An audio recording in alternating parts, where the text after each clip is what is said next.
আজকে আমার শ্বশুর আব্বু হাটে থেকে ছোট পুঁটি মাছ আর কামরাঙ্গা কিনে এনে দিয়ে বলে এটা আজকে রান্না করে দাও। আমি তো ভীষণ অবাক হয়েছি এটা ভেবে যে কামরাঙ্গা দিয়ে পুঁটি মাছ আসলে কিভাবে রান্না করব। পরে আমার শাশুড়ি মায়ের কাছ থেকে শুনে আজকে রান্না করেছি। আর প্রথমবার রান্না করার পরেও আমার শ্বশুর আব্বু ভীষণ পছন্দ করেছে। যদিও সবকিছু কেটে কুটে রান্না করতে আমার একটু কষ্টই হয়েছে, তারপরেও ব্যাপার না। যখন বলেছে যে রান্নাটা অনেক টেস্ট হয়েছে তখন আসলে মনে হয়েছে সব কষ্টই সার্থক। তো চলেন কামরাঙ্গা দিয়ে ছোট পুঁটি মাছের রেসিপিটাও আপনাদের সাথে আজকে শেয়ার করি। তো প্রথমে হাটে থেকে খুবই ছোট ছোট পুঁটি মাছ কিনে পাঠিয়েছিল, সেগুলা কাটতে অনেকটা সময় পার হয়ে গেছে। যদিও বা সবগুলা মাছ আমি একা একা কাটিনি, আমার শাশুড়ি মা আর আমি দুইজন মিলে কেটেছি। আর কাটার পরে আমি আজকে পুকুরে চলে গেছিলাম মাছ ধোয়ার জন্য, কারণ এই ছোট ছোট মাছ একটা একটা করে ধোয়া ভীষণ কষ্টের। আর আমার বাড়ির পাশেই যেহেতু একটা পুকুর আছে, ভাবলাম অনেকদিন থেকে পুকুরে যাওয়া হয় না, পুকুর থেকেই ভালো মতো ধুয়ে পরিষ্কার করে আনি। পুকুরে যেহেতু ভীষণ রোদ ছিল, আর এই রোদের মধ্যে গরমের মধ্যে বসে থেকে থেকে মাছগুলা খুব সুন্দর মতো ধুয়ে পরিষ্কার করে নিয়েছি। মাছ কাটার সময় যে বাসনগুলো ময়লা করেছিলাম সেগুলোও পরিষ্কার করে ধুয়ে আনলাম।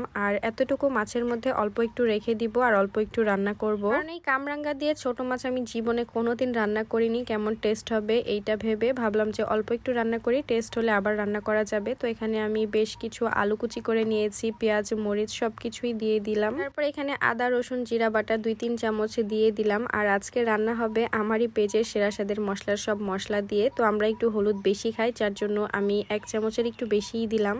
আর আমি রান্নাতে কাঁচামরিচ গুঁড়ামরিচ দুইটা ইউজ করি, আর গুঁড়ামরিচটা বেশ ঝাল, তাই জন্য খুবই অল্প করে দিয়ে দিলাম। স্বাদ মতো লবণ দিলাম। আর এখন তেল দিয়ে খুব সুন্দর মতো এটাকে মাখাতে হবে। আমার শাশুড়ি মা আগেই বলে দিয়েছে যে মশলা দিয়ে এই আলু পেঁয়াজ যত ভালো মতো মাখাবা তরকারি তত ভালো টেস্ট হবে। তো এটা আমি খুব সুন্দর মতো মাখিয়ে নিয়েছি। আর এখন আগে থেকে যে মাছগুলো ধুয়ে রেখেছিলাম সেইগুলো এখন এর মধ্যে মিশিয়ে দিব। মাছগুলো আগে দিয়ে দিলে এত চেপে চেপে আসলে আলুগুলো মাখাতে পারতাম না, এই জন্য আগে মশলা দিয়ে সবকিছু মেখে নিয়েছি, পরে মাছগুলা দিয়ে আলতোভাবে নাড়াচাড়া করে নিয়েছি। এখন একটা লোহার কড়াইতে সবকিছু সাজিয়ে খুবই অল্প একটু পানি দিয়ে চটচড়ি করতে দিয়ে দিয়েছি, মানে এটা সিদ্ধ হতে একদমই সময় লাগবে না। এর মধ্যে আমি ছোট একটা কামরাঙ্গাও কেটে নিয়েছি। আর এই তো রান্না প্রায় শেষের পথে, এখন ওপর থেকে বেশ কিছুটা কামরাঙ্গা দিয়ে দিচ্ছি। আর রান্না শেষে এই তো ধনিয়ার গুঁড়া জিরার গুঁড়া সবকিছুই দিয়ে দিচ্ছি। আর এই 5 রকম মশলার কম্বো সেটটা আপনারা পেয়ে যাচ্ছেন আমার বিজনেস পেজ সেরা স্বাদের মশলা পেজে মাত্র 999 টাকায়। ফুল বাংলাদেশ ডেলিভারি চার্জ